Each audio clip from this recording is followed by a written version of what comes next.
Welcome to the daily stock review of Ategrity Specialty Insurance Company. The goal of this channel is to uncover the world's best stocks that have 100x potential by reviewing 1,000 stocks in 12 months. If that sounds good, subscribe to come along. Who am I? I'm Jack. I'm an individual investor on the journey. I'm just 2,500 hours in over the last 7 years, and I'm sharing the lessons along the way. Here's my investing process. It takes 5 steps. Today I'll cover how I came across this stock and the 5-minute check to see if it's worth looking into further. These are the guys I learned off. They did pretty well for themselves over just a little while. By following the breadcrumbs they've left behind, should be able to follow in their footsteps. If you'd like the free investing resources that I wish I had when I first started, including investing calculators, checklists, and frameworks, check that out. Link in the description. It's free. It's my gift to you guys. Let's get into it. So, Ategrity Specialty Insurance Company is a US based stock with ASIC as its ticker, which is also what the Australian security special name is for our version of the SEC. And what do we got?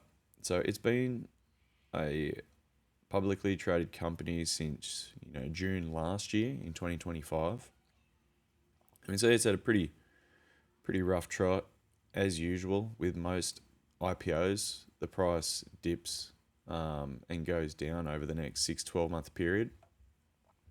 Reason for that being most of the time, not all the time, but most of the time, the stock's priced to obviously maximize the money that the business gets from selling off that equity in the business so that it can use it, which is obviously what we as long-term shareholders would want.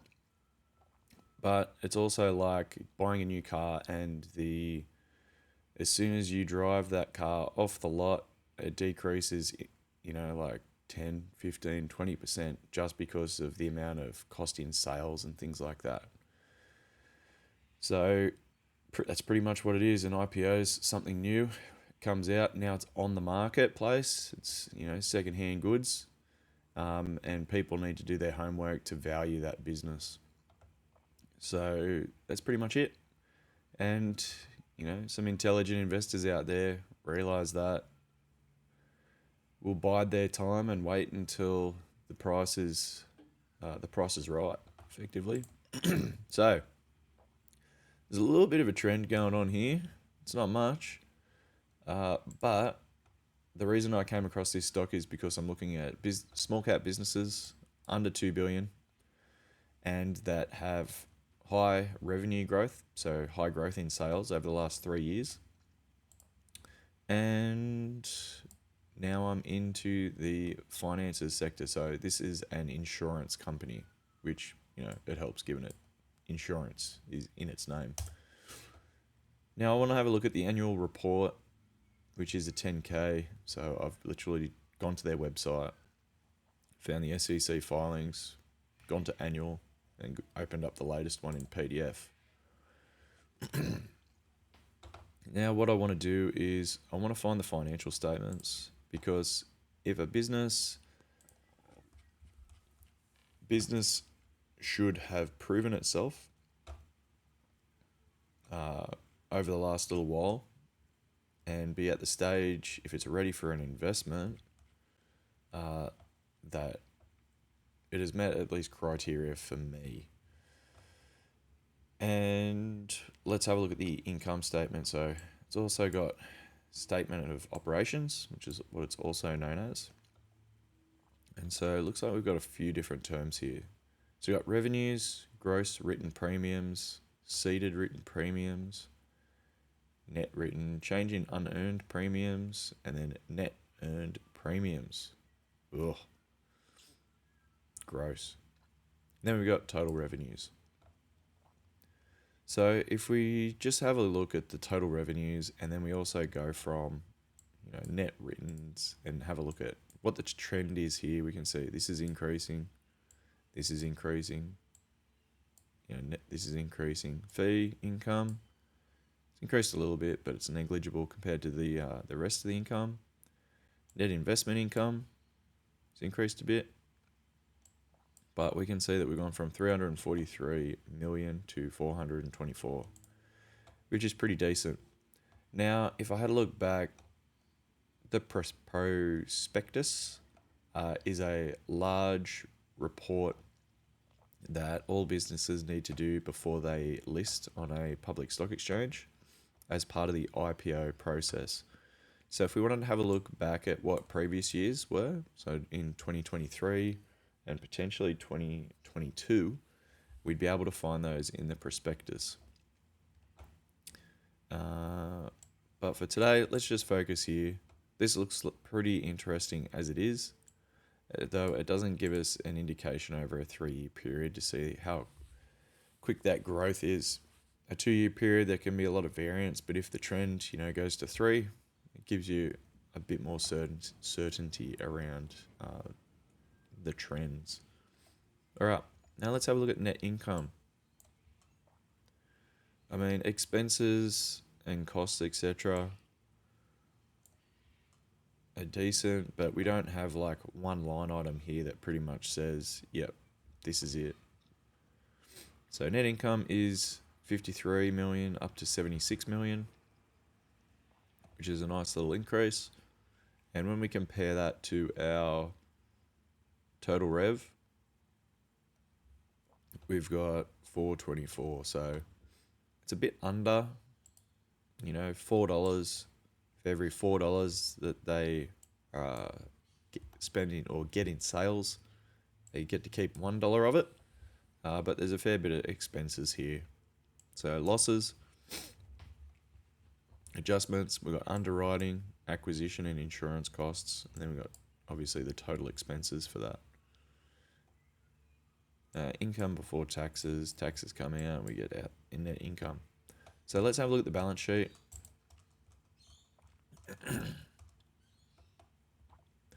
Just want to look at the big picture here and not get too far into the weeds.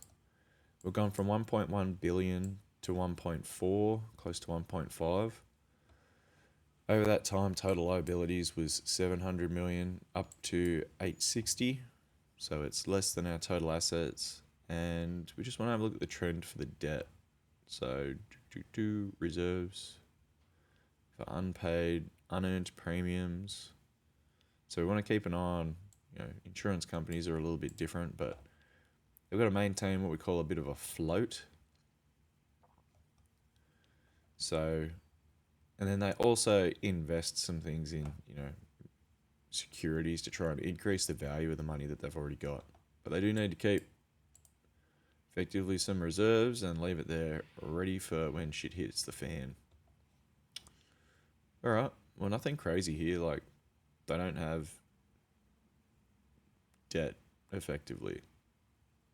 They just have to keep the cash that they've gotten from their customers and keep a certain amount in reserve just in case that they have an event which requires them to pay it out. All right, so a pretty healthy balance sheet for our quick check. Then we want to have a look at the cash flow.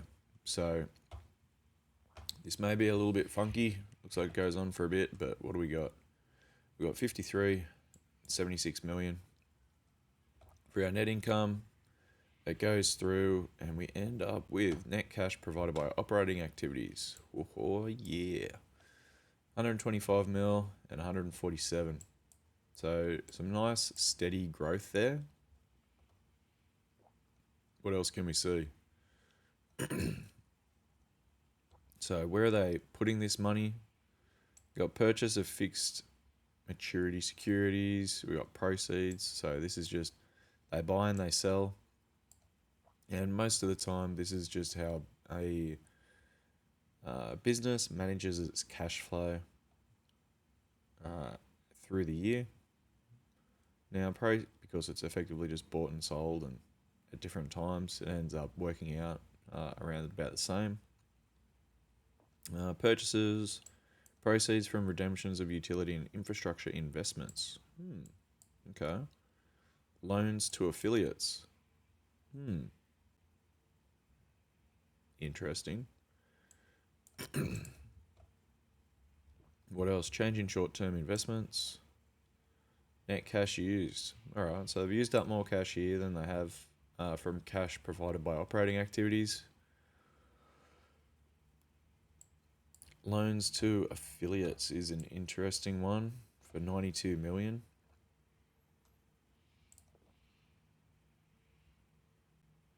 And then proceeds from redemptions of utility and infrastructure investments. So this one might be an interesting one to have a look at the relationships that it's got between either affiliates and these investments. Change in short-term investments. All right, so they've gone down in valuation, or that they've just summarized that.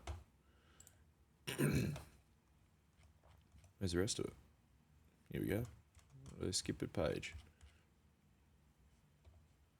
All right, financing activities. They've obviously got to grab that money from somewhere, and they got proceeds from issuance of common shares.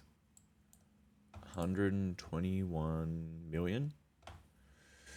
Payments of initial public offering costs, capital contributions, payments for share repurchases. What?